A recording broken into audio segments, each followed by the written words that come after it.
Olá, boa tarde, que o Senhor te abençoe de uma forma grandiosa a sua vida, que você encontre da parte de Deus o que veio buscar através dessa vigília.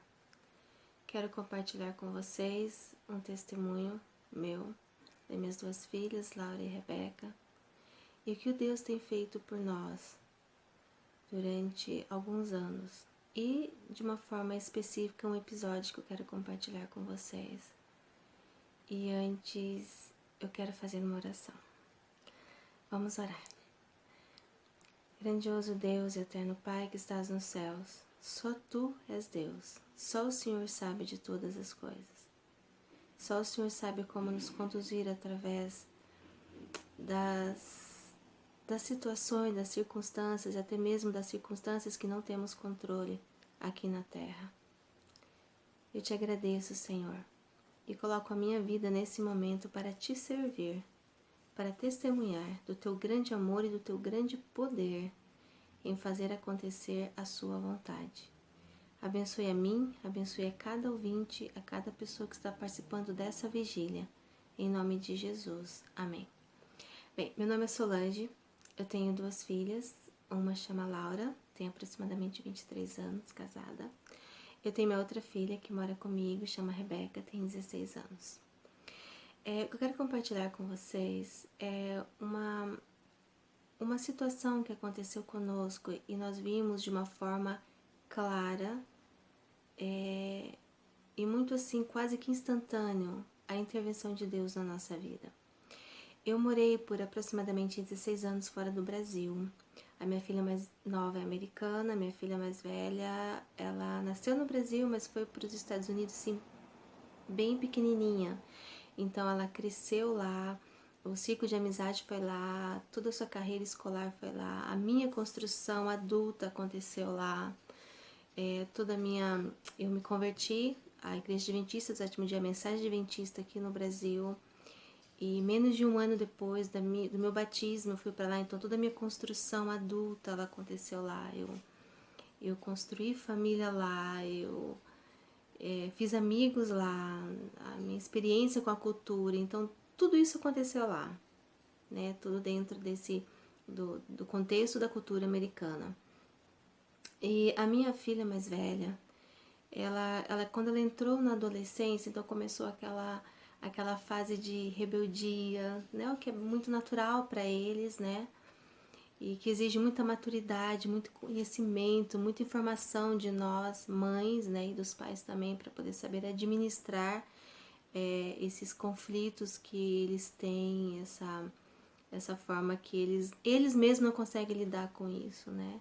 E às vezes a gente acha que eles estão, o enfrentamento deles para conosco, na verdade não é, eles só não sabem, eles também não reconhecem as mudanças que estão acontecendo no seu corpo e tudo mais. Muito bem. E nesse período dessa fase da minha filha, eu também não sabia lidar com essa situação. Assim, eu não tinha informação. Até porque os nossos filhos eles crescem muito rápido, né? A gente tá grávida e daqui a pouco nasce, daqui a pouco tá andando, daqui a pouco tá na escola, daqui a pouco tá adolescente. E a gente leva o maior susto. Fala assim, como aí eu não acompanhei tudo isso, né? Mas é bem assim que acontece mesmo. E a minha filha mais velha, por ela ter um histórico de traumas, por ter um histórico de ausência do pai, de rejeição do pai, e isso acarretou nela um quadro de depressão, né? E juntamente com a depressão, né, ela nunca vem sozinha, né? Junto com ela vem as síndromes. E então tudo isso foi acumulando na mente dela. E ao ponto que ela fez os tratamentos que eram necessários. Eu pedi ajuda, porque eu entendi que eu precisava de ajuda para poder saber como lidar com a situação. Eu também não sabia como lidar e eu queria minha filha bem, eu queria minha filha saudável, eu queria minha filha tendo suas atividades normais, tendo seu desenvolvimento normal. E então eu entendi que eu precisava de ajuda. Então Deus foi maravilhoso, Deus nos concedeu um terapeuta, inclusive adventista, cristão, que era um pastor também. E Deus nos abençoou muito com isso, então a partir de então, tudo que era necessário fazer para que minha filha estivesse bem e pudesse ter uma vida normal, eu fiz. Só que ela chegou a uma fase da vida dela que eles começam a fazer escolhas, né, por eles mesmos, e às vezes a gente não consegue intervir muito nisso, né? Então ela começou a namorar um rapaz que não era da igreja e muita coisa ruim foi acontecendo nesse inteirinho. E eu me preocupava muito com isso, porque daí ela acabou saindo da igreja também. E essa era a minha maior preocupação, porque enquanto os nossos filhos estão na igreja, como que os nossos filhos eles estão sendo poupados. E eles estão realmente sendo poupados. Mas nem tudo a gente consegue ter o controle, né? Então, assim, eu orava muito, a igreja orava muito. Então, meus filhos sempre foram, né? As duas meninas sempre criadas ali, dentro do ensinamento que eu creio, né? A fé que eu professo, que eu creio. Mas chega um momento que eles tomam suas decisões. Mas eu não quero me ater a isso. O que eu quero me ater é o seguinte, que a minha filha começou a namorar com esse rapaz, ela começou a ter comportamentos muito opostos. Ela começou a ter comportamentos muito estranhos. E aquilo me preocupou muito. E eu fui entendendo o que estava acontecendo. A minha filha ela se envolveu em muita coisa com esse rapaz. Muita coisa. E isso deixava meu coração quebrado. Eu não desistia de orar por ela. Eu clamava. Eu, nesse período, li um livro que eu aconselho vocês a lerem. Na verdade, ele em inglês, são 3 volumes. Mas fizeram um resumo e tem ele em português, que é Pais Guiados pelo Espírito. Eu sugiro a todos os pais, filhos de todas as idades, assim, que moram com vocês, né? Os filhos solteiros que moram com vocês, a lerem esse livro. E então eu comecei a procurar ferramentas para que eu pudesse me manter animada, né? Para continuar orando, clamando a Deus. E eu tinha certeza que minha filha voltaria. Como eu tenho essa certeza. Então, chegou o ponto que a coisa foi tão ao extremo, a vida dela foi tão ao extremo, que ela começou além do quadro depressivo, né? Ela começou a se envolver com outras coisas ilícitas, que é muito natural para a cultura americana. E eu via tudo aquele quadro e eu tinha no meu coração que eu não teria minha filha viva por muito tempo. Eu olhava para a situação dela quando eu conseguia ver, quando ela vinha para casa. Meu coração, ele desmanchava ao ver a situação dela. E eu não conseguia ver aquilo e não fazer nada, é só ficar orando. Não que a oração tem seu lugar, com certeza, a oração é a base de tudo. Porque é através da oração que Deus vai nos dando instruções daquilo que nós devemos fazer. Isso é fato. E então, assim, as pessoas, os amigos, as pessoas que acompanhavam, sabiam da minha luta e diziam assim, filho quando cresce, a gente só ora. Mas para mim não era assim. Eu não conseguia só orar. Eu precisava fazer alguma coisa para salvar a vida da minha filha. Não era uma, eu tô falando da vida física, da vida emocional da minha filha e da vida espiritual. Eu precisava fazer alguma coisa. Eu não conseguia ver aquilo. No meu silêncio, nas minhas orações, nas minhas lágrimas, nas minhas madrugadas, eu clamava a Deus. Então eu tomei uma decisão. Eu vou embora. Eu vou voltar para o Brasil.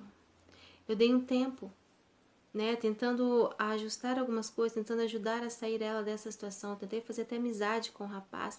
Nada disso funcionou. Então eu tomei a decisão com Deus. Falei para Deus, Senhor, eu vou embora para o Brasil. Eu vou deixar tudo. 16 anos, uma vida.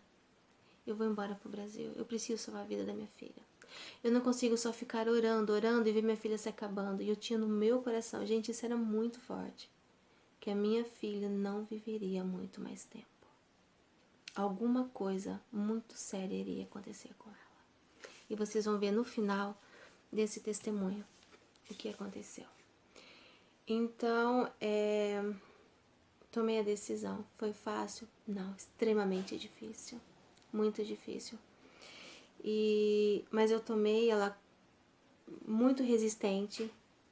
Na verdade, para eu conseguir sair dos Estados Unidos, demorou mais ou menos, acho que uns 2 ou 3 anos. Uns 2 anos para eu conseguir sair de lá. A partir da decisão tomada. Porque ela era muito resistente, não queria ver.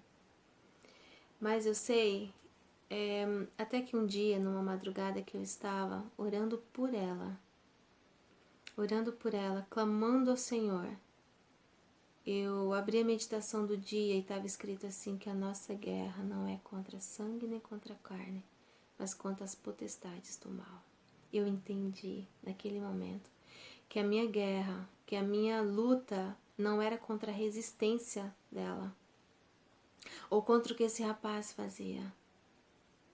Era contra as potestades do mal que queria tragar a vida da minha filha e minar a minha fé. A partir daquilo me fortaleci muito mais. Eu falei, Senhor, quanto eu preciso do Senhor. Tomamos a decisão. Ok. As coisas foram sendo trabalhadas e Deus foi trabalhando. A igreja orando comigo para isso, porque eles viam realmente a necessidade que haveria de que realmente eu tirasse a Laura do ambiente em que ela estava. Muito bem, compramos a passagem para vir. E eu tinha, mesmo com a passagem em mãos, eu tinha dúvida ainda. Será que eu estou fazendo o que é certo? Porque a opinião das pessoas ela é muito dividida, né? Então eles falavam assim, você está fazendo loucura, você está tirando a oportunidade dessas filhas estudarem em boas escolas, você está tirando a oportunidade de você ter uma qualidade de vida, são só vocês três. Uma série de coisas, o que você vai fazer, né? Como que você vai viver no Brasil, como será? O meu foco era salvar minha filha. Não que eu fosse, tivesse vindo despreparada, não era esse o ponto, mas... E aquilo pesava em mim, eu falava, meu Deus, será que eu tô, em vez de eu estar ajudando, eu estou prejudicando? Mas aquilo no meu coração falava assim, eu preciso salvar a vida da minha filha. E para isso eu preciso tirá-la daqui. Ah, um detalhe, antes disso eu mudei de cidade lá. Para tirar a minha filha do ambiente não foi o suficiente. Porque o rapaz vinha buscar ela em casa, ela ia até a casa do rapaz. E eu mudei para uma cidade muito longe. Ok, num sábado eu viajaria na quarta-feira, que estava sendo acho que na época do carnaval. Foi numa quarta-feira à noite que eu viajei. No sábado anterior, eu estava com a minha filha de carro, aquela dúvida ainda dentro de mim, porque eu estava simplesmente tirando tudo. Gente, ali eu estava deixando, não era só as minhas coisas que eu estava desfazendo de uma vida, de uma construção que eu fiz ali. Tinha muito valor tudo aquilo para mim. Então eu coloquei quadros na rua, eu coloquei minhas roupas no saco para doação, tirei minhas louças, meus sapatos, minhas coisas todas, meus tapetes, as minhas decorações, televisão, tudo. A minha vida se resumiu em 6 malas. Algumas roupas, algumas coisinhas pessoais. Minha vida se resumiu nisso. E meu coração naquele conflito. Mas o meu amor, o amor que eu tinha pela minha filha, era maior. E foi tão interessante que naquele sábado, eu estava andando com a minha filha, a gente estava indo fazer alguma coisa na cidade, e aquele conflito dentro de mim. Senhor, será que eu estou fazendo certo? Senhor, será que eu não estou sendo precipitada? Está muito difícil, Senhor. E eu vi uma frase na minha mente, que eu acredito que o Espírito Santo falou comigo, disse assim, Solange, Jesus também não queria vir à Terra. Ele veio por amor. Eu entendi. Falei, ok, Senhor. Eu comecei a chorar. Porque quando o Espírito Santo ele se aproxima da gente, é diferente. É a presença do céu. Falei, ok, vamos avante. Então, chegou o dia do embarque. Chegou o dia de vir. Minha família toda no Brasil me esperando. Só Deus sabia como estava meu coração. Minha filha não arrumou nada. Eu que arrumei as coisas dela. Eu comprei as malas, arrumei as coisas dela. E nos combinamos de nos encontrar no aeroporto. E realmente, no horário que eu cheguei no aeroporto, ela já estava lá. Meu pastor nos levou, nos despedimos, oramos. Fizemos o check-in, ela estava chorando. Ela chorava muito. Ela não olhava para mim. Porque ela não queria vir para o Brasil. Isso é fato. Ela dizia, eu não quero, eu não sou de lá, eu não... Enfim, fizemos o check-in e entramos por uma sala que não era ainda a sala onde você entra para o avião, mas é uma sala mais adentro, né? Que outras pessoas não têm acesso. E nós entramos para essa sala e eu não sabia, eu não conseguia nem falar com ela porque ela estava sem prantos, ela não tinha consolo para ela. De repente, ela veio, me deu um abraço muito frio, um beijo no meu rosto e disse: você é a melhor mãe do mundo, mas eu não posso ir. Eu não vou embora com você. E saiu. Aquele momento é como se o planeta, ele simplesmente parou. O tempo parou naquele lugar. Eu fiquei anestesiada, eu não sabia o que estava acontecendo, eu não sabia, estava tudo tão certo. A igreja toda estava orando por mim. Havia 2 irmãs na igreja que começaram o jejum naquele dia. E só pararam o jejum, acabaram o jejum quando eu cheguei no Brasil. Quando eu desci, quando eu estive no aeroporto, eu falei, eu cheguei. Passei pela Polícia Federal, eu cheguei, estou no Brasil. Era muita oração. E ela disse, eu falei assim, como assim? Eu na minha mente, aliás, nem conseguia pensar, eu não conseguia digerir tudo aquilo que estava acontecendo. Porque o que acontece? A minha filha, eu não saberia quando eu veria minha filha de volta ou se eu a veria de volta. Porque eu tinha no meu coração que eu não teria minha filha mais viva por muito tempo. E eu não saberia o que iria acontecer. E eu fiquei ali, parada. Eu não ouvia nada, eles estavam fazendo chamada, eles chamaram pelo meu nome, o pessoal do embarque, do voo, me chamaram pelo meu nome, eu não ouvi, eu sei porque eles me falaram depois. Eu não ouvi nada. Mas aí chega o ponto que a Rebeca, acho que foi a Rebeca, alguma coisa tipo assim, nós precisamos ir, nós entramos. Mas sabe assim, quando você entra olhando para trás para ver se ela voltava. Eu não conseguia caminhar para frente, eu ficava olhando para trás para ver se eu via a Laura andando, se eu via a Laura voltando, se ela tivesse arrependida, ela tivesse vindo. Até que a porta fechou, porque o meu voo era o último voo da noite. E aquele voo eu viria de Boston para Flórida, e no outro dia cedinho eu viria de Boston para São Paulo. Quando eu cheguei lá, eu disse para a moça, eu tenho um voo agora. Ela disse, o seu voo já saiu. Nós já chamamos você pelo seu nome. Nós fizemos várias chamadas, mas ninguém veio, o teu voo já saiu. Eu falei, moça, mas eu preciso ir, eu tenho um voo amanhã para o Brasil, às 8h30 da manhã, eu preciso estar no aeroporto, no mínimo 6h30 da manhã. Ela disse assim, tem um voo que vai para uma outra cidade. Eu falei assim, mas essa outra cidade fica 4 horas da cidade onde eu tenho que estar, onde eu vou pegar o voo. Ela disse, realmente não dá, não funciona. Não vai dar certo. Eu falei assim, eu preciso estar na Flórida. Aí ela disse, eu vou chamar o voo de volta. Eu não sei em que parte do voo ele estava, não sei se ele já estava, se ele já tinha levantado o voo, se ele estava na pista de decolagem, eu não sei que ele não estava mais ali. Ele já tinha saído. E ela disse, aguarde. E passou um tempo, ela falou assim, senhora, o voo vai voltar para te pegar. E realmente voltou. Passou um tempo, ele muito rápido, eles me colocaram no voo, não tinha muito tempo porque estávamos atrasados. Atrasei o voo. E entrei naquele voo, nós levantamos e eu não sabia ainda o que estava acontecendo. Muitos questionamentos com Deus. Senhor, foi muito jejum, foi muita oração. É anos de oração. É uma igreja orando. Muitos, não revolta contra Deus, eu quero que vocês entendam que não é revolta. São questionamentos como humanos que a gente tem. Nós fizemos aquele voo. Foi o voo mais demorado da minha vida. Apenas 3 horas. Quando nós estávamos aterrissando na Flórida, que chegou o momento que nós poderíamos já ligar os nossos celulares. Quando eu liguei meu celular, e havia inúmeras mensagens da Laura. Inúmeras. Dizendo assim, mãe, eu fiz o maior mistake. Mistake é o maior erro, o maior engano da minha vida. Eu quero ir embora com você. O meu coração tá pesado, mãe.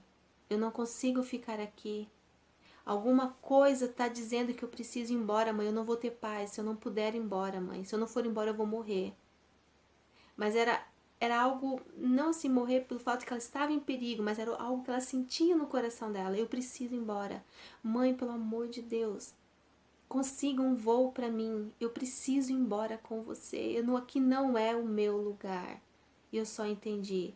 Ela disse assim, mãe, eu tentei voltar depois. Quando o Cole foi me buscar no aeroporto, que eu vi ele, que eu vi ela, eu falei assim, não, não é isso, eu não posso voltar, não posso ficar aqui. Mãe, eu tentei entrar, estava fechado, porque o nosso voo era o último voo. Então eu tive que vir para casa dele. Eu comecei a ligar para você, mas você não podia atender, o telefone estava desligado. Mãe, eu preciso ir embora. E chorava muito. Aí começou naquela madrugada, tentando falar com a companhia aérea, aqui no Brasil, nos Estados Unidos. Gente, era muita coisa envolvendo. Eu comecei a ligar para outras pessoas para poder me ajudar. E nada, a gente não tinha, porque eles entendiam que, como ela havia feito o check-in, ela já tinha embarcado. Eles não podiam fazer mais nada, a não ser que eu comprasse outra passagem para um outro dia. E era justamente a época do carnaval. Então os voos assim estavam super lotados, aquela situação toda. Tentei acalmá-la. Passei aquela madrugada inteira no telefone. No outro dia eu falei para ela assim, filha, nós vamos comprar uma outra passagem para você. No próximo voo que tiver. E você volta. Mãe, pelo amor de Deus, não pode demorar muito, eu não posso ficar aqui. E ela disse para mim, Deus não quer que eu fique aqui. E ela depois me contou que ela só teve paz quando ela ouviu de mim que ela sim, que ela poderia voltar, que nós compraríamos outra passagem, que ela voltaria. Ela viria para o Brasil. Foi isso que fizemos. Cheguei na quinta-feira no Brasil, na segunda-feira ela embarcou, na terça de manhã ela estava aqui. E as minhas 2 irmãs em Cristo, novamente, se ajoelharam, se prostraram e gastaram horas e horas de joelhos. De joelhos, literalmente de joelhos, sem comer.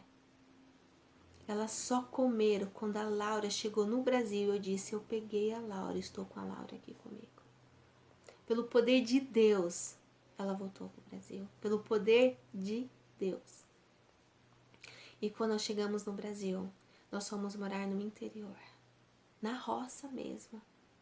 Era um lugar ao lado de um colégio adventista. Uma casa simples, mato, bicho. E ali foi o nosso hospital. Quando nós chegamos na casa, ela disse pra mim assim, ela começou a chorar. Ela disse pra mim assim, aqui que você me trouxe pra morar. Porque uma menina acostumada a viver num país de primeiro mundo, com todas as suas facilidades, com toda a sua beleza, veio pra roça. E eu não tive resposta. Naquele momento eu me desabei a chorar, porque era muita pressão. Era muita pressão sobre mim. Mas meu pai, meus irmãos nos ajudaram a capinar, ajudou a limpar o quintal, ajudou a lavar a casa e fizemos a nossa casa uma lindeza. Nossa casa ficou linda, compramos os móveis, eu fiz o quartinho dela, fiz o quartinho da Rebeca, pintei da cor que elas queriam. Fui fazendo as coisas e fomos construindo, e ali foi sendo um hospital. E Deus foi trabalhando. E ela foi deixando os remédios. Eu fui já de antemão, já fui usando os remédios de depressão, que eu tô dizendo, né? Os remédios naturais, porque ela não dormia. E ali foi. E Deus foi colocando pessoas para ter amizade com a gente. E a igreja nos acolheu. E Deus foi curando. Foi curando. E foi restituindo o nosso relacionamento também. Foram alguns anos ali. Hoje eu não moro mais lá. A Laura continua na casinha lá. Hoje a Laura se casou. Hoje a Laura tem uma bebezinha de 1 aninho. E a maternidade trouxe para ela algo grandioso, que é o amor e gratidão. E Deus, Ele restaurou a saúde da minha filha. Deus restaurou o amor próprio. Deus fez com que ela superasse os traumas, a carência, a ausência do pai. E um dia nós conversando, ela disse assim para mim: mãe, se você não tivesse me tirado de lá, hoje eu não estaria mais viva. E eu sabia, eu só não sabia quando, mas eu sabia que eu ia morrer e seria logo. Falei, eu entendo, filha. Eu sabia disso no meu coração. Um dia conversando com o meu pastor de lá, ele perguntando: Solange, como que vocês estão? Eu disse para o pastor assim: pastor, se nada der certo para mim aqui no Brasil, uma coisa deu certo. Eu salvei a vida da minha filha. E não me arrependo por isso. Faria tudo de novo. Olha, a minha filha, ela não voltou ainda para a igreja. Mas o nosso relacionamento, esse tempo que nós convivemos lá na roça, na nossa casa lá, sem ter muito o que fazer, se readaptando ao Brasil. Como disse a vocês, foi um hospital, mas não foi um simples hospital, foi um hospital de Deus. Nós aprendemos a nos amar mais ainda. Eu amava minha filha, mas talvez não soubesse demonstrar da forma correta. Eu amo minha filha, eu respeito minha filha. Ela me ama demais, ela me respeita, ela me admira. E tem uma promessa na palavra de Deus que eu quero compartilhar com vocês, que está no livro de Jeremias. Existem outras passagens, Isaías também fala algo parecido com isso, mas foi de Jeremias, que é o que marcou a minha vida. E é essa certeza que eu tenho no meu coração, de que minha filha voltará para os caminhos do Senhor. E enquanto ela não volta, e mesmo depois que ela voltar, eu a amo, eu a respeito, eu a admiro como mãe e nosso relacionamento é muito saudável. Na palavra de Deus, Jeremias 31, verso 16 e 17, diz assim: assim diz o Senhor, reprime a tua voz de choro e das lágrimas os teus olhos, porque a tua dor terá recompensa, diz o Senhor, e eles voltarão da terra do inimigo. Há esperança para o teu futuro, diz o Senhor, pois teus filhos voltarão para o seu país.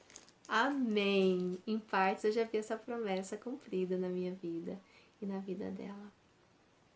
Então, que você possa de alguma forma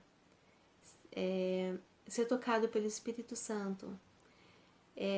Muitas lições podem ser tiradas de tudo isso, né? Muitas aplicações podem ser feitas, inclusive da perseverança na oração e da intercessão. Não desistir. Mesmo que às vezes a gente termina de fazer uma oração, levanta e parece que a gente acha que tudo vai estar melhor. Aí você sai do seu quarto, do seu cantinho e parece que lá fora o mundo está desabando. Não se desespere. A nossa luta não é contra pessoas. A nossa luta é contra potestades do mal. Mas o nosso Deus é conosco. Ele diz, vocês vão vencer, assim como eu venci. Porque nós somos mais que vencedores por meio daquele que nos amou. Eu vivi isso na minha vida. E eu sei que qualquer pessoa pode viver isso na vida dele. Sabe por quê? Vou usar uma frase de um missionário americano chamado Frank Laubach, que diz assim: nós somos tão ricos quanto Deus é. Deus jamais pouparia de nos dar alguma coisa que fosse boa para nós. E Deus ama os nossos filhos mais do que a nós mesmos. Teu filho é rebelde? Ame o seu filho. Não estou dizendo que você tem que ser conivente com as suas atitudes errôneas. Eu estou dizendo, ame o seu filho. Seu marido não é da igreja, seu marido saiu da igreja, seu marido, não sei. Ame seu marido. É através do amor que eles virão para Cristo. É através do amor. É assim que eu usei com a minha filha. E é assim que hoje nosso relacionamento é tão bom. Que Jesus te abençoe. Quero terminar com uma oração rapidinho. Paizinho querido, nosso eterno Deus, obrigada, Pai, por me dar a oportunidade de testemunhar do Senhor. Contar um pouquinho da minha história com o Senhor, porque todos nós temos a nossa história contigo, a nossa história de amor com Deus. Obrigada, Pai, que o Senhor abençoe cada um de nós, em nome de Jesus. Amém. Tchauzinho.